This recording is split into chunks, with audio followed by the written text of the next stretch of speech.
और सर्वसामान्य के लिए यह है, सिर्फ तैयारी रखनी चाहिए। अगर कोई दोष हो तो हमें बताना ही होगा, कोई परहेज करना हो तो बताना होगा, या कुछ आपने ऐसा परहेज गड़बड़ कर दिया हो उसके बारे में भी कहना होगा। तो लोग तो बात बात में नाराज हो जाते। इंसान भी अजीब है।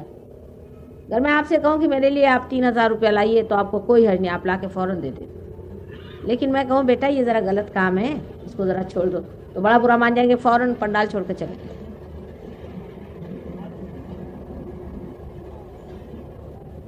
तो हम तो माँ हैं, थोड़ा बहुत बताना भी पड़ेगा, उसका बुरा नहीं मानना, पहली बात। दूसरी बात यह है कि इसमें जमना होता है। आज आप आए हैं, बहुत से लोग, कुछ लोग सवेरे आए थे, वो फिर से आए।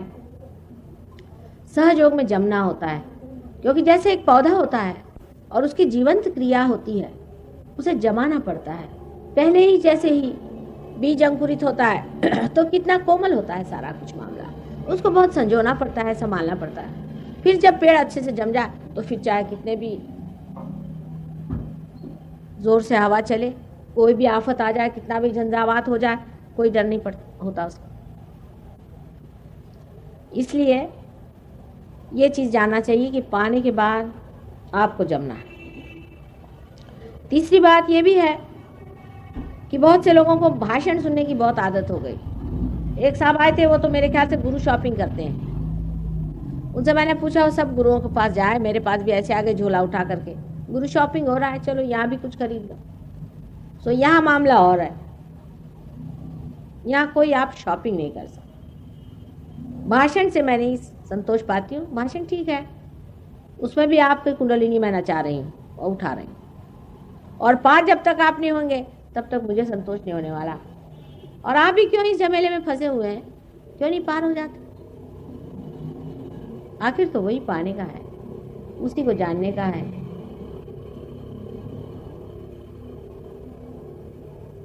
लेकिन सहयोग इसीलिए नहीं जमता है कि लोग चाहते हैं कि माँ को पैसा दे दो, कुछ तो भी करो, ऐसा वैसा कुछ करा दो, छुट्टी करो। हरे गुरु ऐसी करते हैं, माँ को आप यहाँ पैसा नहीं दे पाते। माँ को आप जीत नहीं सकते जब तक आप पार नहीं हो और उसमें जमे नहीं। ये दो चीज़ होती है। लोग नहीं चाहते, वो सोचते हैं भाई चलो ये तो मेहनत की चीज़ है। पार होते वक्त तो कोई आपको मेहनत नहीं करने की, उस वक्त नहीं। पार होने के बाद आपको जमना पड़ता है, और जमना चाहिए। समय आ गया है, ये समय की पुकार है, और इस समय की पुकार में अगर आप अपने को जागरूक न करें तो बड़ी मुश्किल होगी, बाद में बहुत बड़ी मुश्किल होगी, वो मैं आपको बताऊंगी। दूसरी बात ये भी है कि सहयोग में लोग जमते नहीं, उसके बाद बीमारियां हो जाती हैं। उसके बाद वो मेरे पास आते हैं और कहते माँ हमें ठीक कर दो। सहयोग में आने के बाद लोगों ने डॉक्टरों के दरवाजे बंद कर दिए, उनके घर नहीं जाते आप। सब तरह से ठीक हो सकता है, पर एक बात है कि अपने को जानने के बाद अपने में उतरना पड़ता है, समरस होना पड़ता है, और पूरी अपनी शक्ति को इस्तेमाल करना होता है। ऐसे वैसे लोगों के लिए सहयोग नहीं है। जो कोई होएगा माई का लाल, वही माई से पाएगा। ये मैं पहले आपसे बता दूं, आप बुरा नहीं मानना। तुकाराम ने कहा है, ये रया गबाड़्याचे काम नो है। कोई कोई पट्टी के वही सहयोग में उतर सकते हैं। अब थोड़ा सा आपको मैं कुंडलिनी के बारे में बताती हूँ, जो कि मैं कौन सा लेक्चर लालो तो तुम्हें कौन सा कालचं नाही, आता हे पूर्वीचं 2 वर्षापूर्वीचं काल तो फार झालं सगळं। तो अब हम यहाँ समझ लो 5 एक दिन हैं, और 5 दिन में कुंडलिनी के बारे में पूरा हम आपको बता रहे हैं। कल से आप थोड़ा कागज़ पेंसिल भी ले आइए, तो आप नोट भी कर सकेंगे बातें जो मैं बता रही हूँ।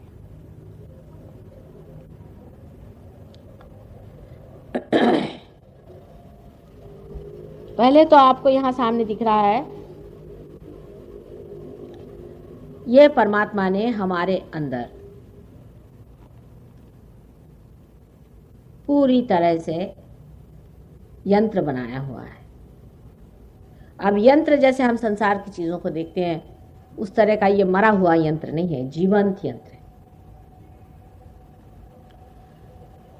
और जिसे सुरति कहते हैं वही कुंडलिनी है। आखिर हम जो मानव स्वरूप है वो किसी न किसी चीज के बूते पे चल रहे हैं ना। इस आंख को देखिए तो कितनी कमाल की चीज है।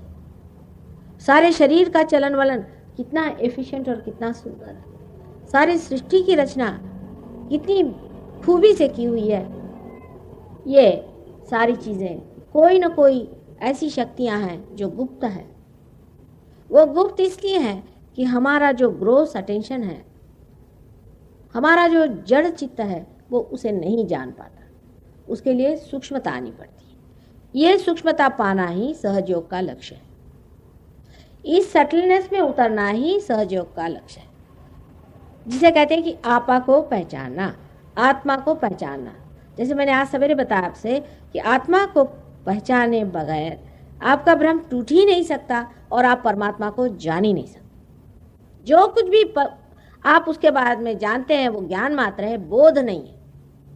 बोध आत्मा को जानने के बाद होता है। इसलिए आत्मा को पहले जाना जाएगा, उसके बाद सारी बातें समझ में आ जाएंगी। अब ये जो कुंडलिनी है, ये पूरा जो यंत्र है, इसको मैं समझाती हूँ और फिर कुंडलिनी भी बताती हूँ कहाँ है। पहले तो जो उठा तो जरा उठा,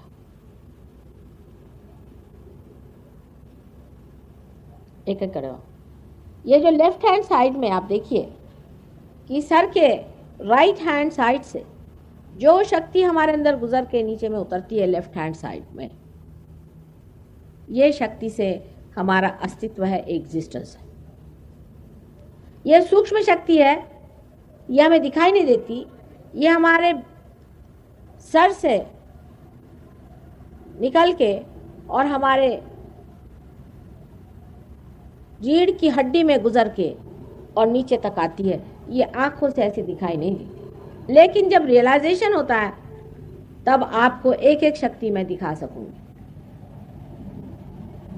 इस शक्ति का वहन करने वाली नाड़ी को हम लोग ईड़ा नाड़ी या चंद्र नाड़ी इस प्रकार करते हैं। ये सूक्ष्म शक्ति जब बाह्य में अपना आविर्भाव करती है, जब इसका एक्सप्रेशन होता है, मैनिफेस्टेशन होता है, तो हमारी लेफ्ट सिंपैथेटिक नर्वस सिस्टम इससे बनती है।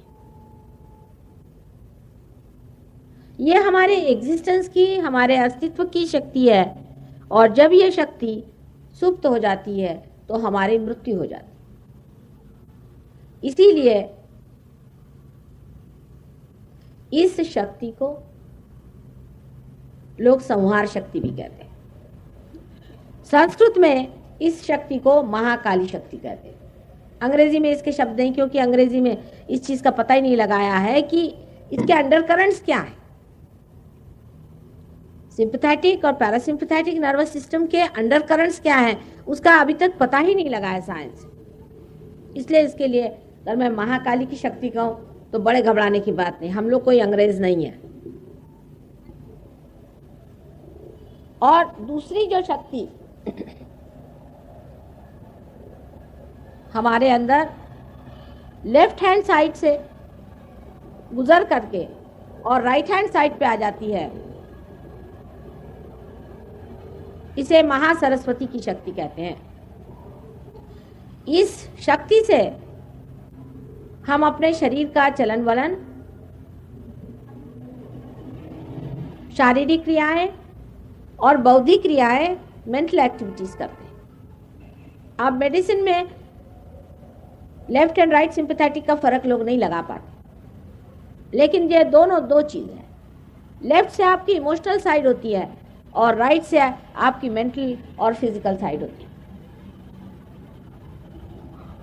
इसका फर्क मेडिसिन में नहीं होता। इसी के कारण डायबिटीज जैसी बीमारी लोगों को समझ में नहीं आती। वो मैं आपको बताऊंगी कि कैसे इम्बैलेंसेस आ जाते हैं। और इम्बैलेंस, ये दो चीज़ का फर्क समझ लेने से ही समझ में आता है कि एक नाड़ी ज़्यादा चलती है, एक कम चलती है।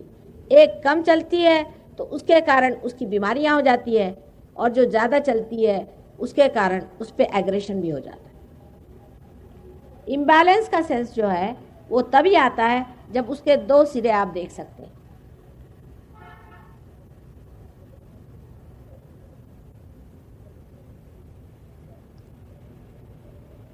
सो राइट साइड में जो शक्ति है उसका वहन करने वाली जो नाड़ी है उसे पिंगला नाड़ी कहते हैं। इसको लोग सूर्य नाड़ी भी कहते हैं।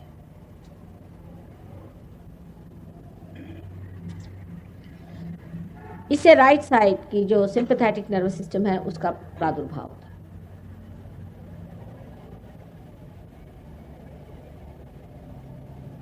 इसके बीचों बीच जो आप एक देख रहे हैं नाड़ी है,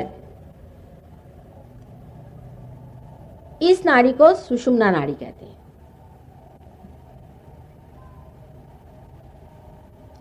यह नाड़ी जहां तक बनी हुई हमारे अंदर में है, माने ये पैरासिम्पैथेटिक नर्वस सिस्टम को मैनिफेस्ट करती है,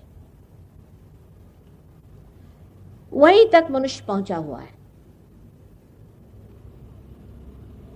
अब जो कुछ हम लोगों ने आज तक हासिल किया हमारे उत्क्रांति में, एवोल्यूशन में, अमीबा की दशा से इंसान की दशा तक, वो सारा हमारे सेंट्रल नर्वस सिस्टम में है।